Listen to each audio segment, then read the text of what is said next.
सफलताको साथ सफल पार्नको लागि हाम्रो निम्तोलाई स्वीकार गरी आफ्ना हजारौं कामहरूलाई ठाँटी राख्दै हाम्रो यो कार्यक्रममा उपस्थित रहनुभएका हाम्रा श्रमबाट विश्व सामु आफूलाई परिचित गराउन सफल यसै गरी धरानका उपमेयर तथा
हम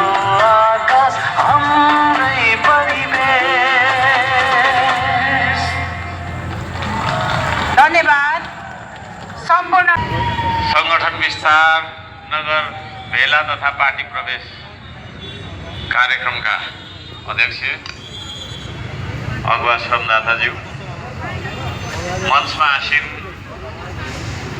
केन्द्रका श्रमदाताज्यूहरू, विभिन्न जिल्लाका श्रमदाताज्यूहरू, अघिल्तिर व्यवस्थापनमा खटिरहनु हुने स्वयंसेवकको रूपमा खटिरहनु हुने आदरणीय श्रमदाताज्यूहरू, इटहरी नगरका मैले मान्नुपर्ने आदरणीय आमा बुवा दाजुभाइ दिदी बहिनी भान्जा भान्जी र जेन्जी उपस्थित सम्पूर्ण महानुभावहरू, पत्रकार मित्रहरू, सुरक्षाकर्मी, परपर छरिएर रहनुभएका यातायात व्यवसायी, सफारी चालक, टेम्पो चालक, विभिन्न खालका चाहिँ यातायातका साधनहरू सञ्चालन गरिरहनु हुने चालकज्यूहरू र हामीलाई सुनिरहनु हुने सम्पूर्ण नेपाली दाजुभाइ दिदीबहिनीहरू, एकमुष्ट न्यानो न्यानो अभिवादन, माटो प्रेमी अभिवादन। जय श्रमदान भन्न चाहन्छु। जय श्रमदान।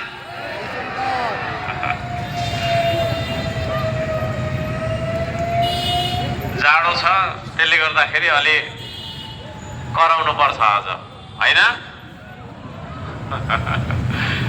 अत्यन्तै खुसी लागेको छ यहाँहरूलाई भेट्न पाउँदाखेरि। स्वागत सम्मानको लागि धन्यवाद दिन चाहन्छु सम्पूर्ण स्थानीय दाजुभाइ दिदीबहिनीहरूलाई। हाम्रो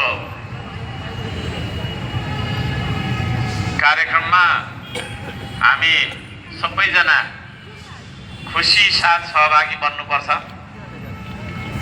सबैजना हाँसेको हुनुपर्छ है। अलिअलि रिसाउनु पनि पर्छ, रिस पनि उठ्छ, तर धेरै जसो चाहिँ हाँसेकै हुनुपर्छ। हुन्छ? अलि फरक तरिकाले म बोल्ने गर्छु, किनभने पार्टी फरक खालको खोलेका छौँ। झन्डा बिनाको पार्टी, नेता बिनाको पार्टी, कार्यकर्ता बिनाको पार्टी। यो श्रम संस्कृति पार्टीमा कोही पनि नेता हुँदैन, म पनि नेता होइन। यो पहिले नै खोलेको पार्टी हो। अब मै नेता होइन भने अरू नेता हुने कुरै भएन है। हामी यहाँ कार्यकर्ता पनि कोही पनि हुँदैनौँ होइन। यहाँ कोही पनि मेरो कार्यकर्ता होइन, तपाईँहरू कार्यकर्ता होइन। सिर्फ श्रमदाताको पार्टी हो यो। श्रमदाता को हो? श्रमदाता भनेको भन्दाखेरि श्रमदाता भनेको चाहिँ त्यो व्यक्ति जसले यो देशको लागि पसिना बगाउँछ। हामी रगत बगाउनुमा विश्वास गर्दैनौँ, झगडामा विश्वास गर्दैनौँ।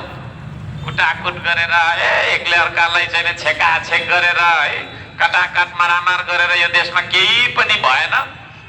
त्यो बुझेर हामीले चाहिँ कोही कसैसँग पनि तपाईँको चाहिँ काटाकाट र कुटाकुट नगर्ने, सबै मिलेर काम गर्ने र काम गरेर पसिना बगाएर मात्रै देश बन्छ भन्ने सिद्धान्त बोकेर आएको कारणले गर्दाखेरि यहाँ कोही कसैको कार्यकर्ता छैन, सबै हामी श्रमदाता हो।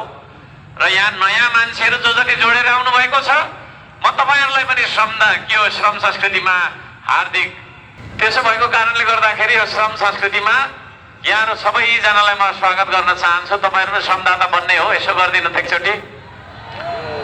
आम्मा एकचोटि सोध्दा यस्तो आयो है। हो, हामी सबै मिलेर देशको लागि श्रम गर्नुपर्छ आदरणीय दाजुभाइ दिदीबहिनीहरू। देशको लागि श्रम गर्ने मान्छेलाई हामी श्रमदाता भन्छौँ। पेटको लागि त हामी बाँचिरहेकै छौँ होइन। पेटको लागि त हामीले के गर्दैनौँ र? सबै गर्छौँ नि। सफारी चलाउने, ट्रक चलाउने, दोकान थाप्ने, खेती